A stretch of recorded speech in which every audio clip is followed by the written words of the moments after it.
Шановні українці, українки, передусім я хочу сьогодні подякувати усім нашим воїнам.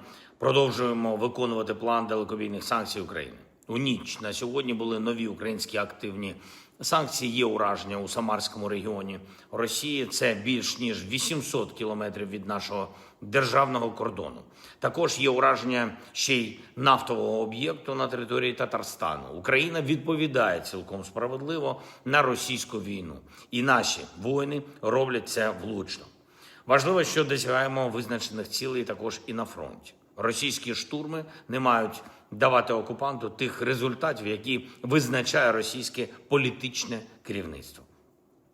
Це важливо з усіх точок зору. Головне, щоб нарешті ми могли вийти на реальну ефективну дипломатію. Фронт повинен розчаровувати Росію.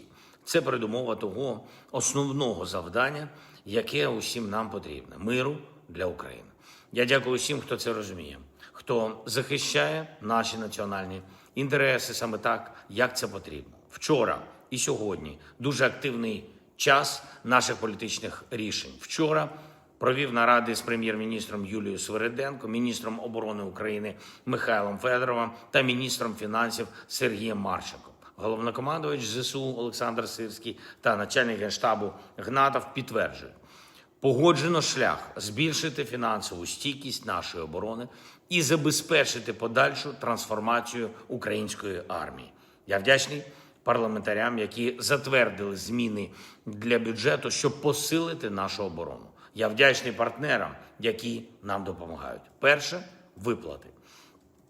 Є ресурс, щоб збільшити виплати в армії, мінімум 30 тисяч гривень в тилу. Чим більше саме бойових завдань, тим більше рівень виплат.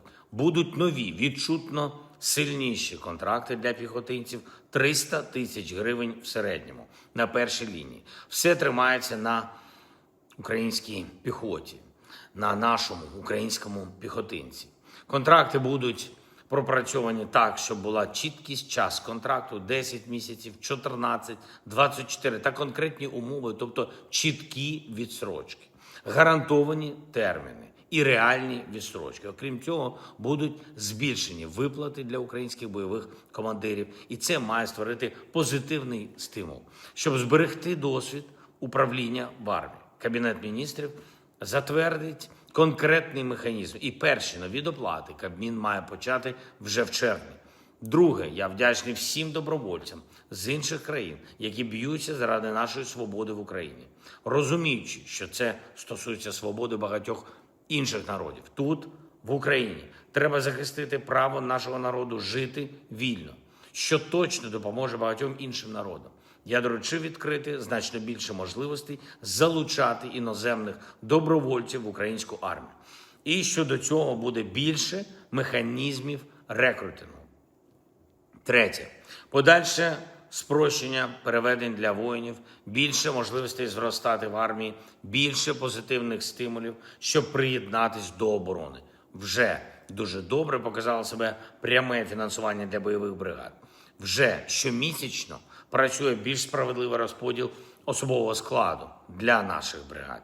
Вже збільшуємо можливості бригад самостійно проводити БЗВП. Це хороші основи, щоб завдяки збільшенню виплат та новим контрактам вийти на впровадження термінів, конкретних термінів служби.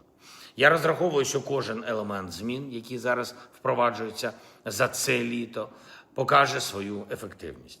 Міністерство оборони представить деталі рішень і обов'язково кожного дня, і сьогодні, і наступними днями, будь ласка, звертайте увагу на повітряні тривоги. Ми розуміємо, з ким маємо справу і на що розраховують в Росії. Замість миру вони обирають ракети, жодних інших карт у них немає.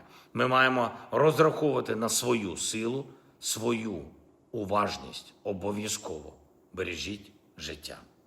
Слава Україні!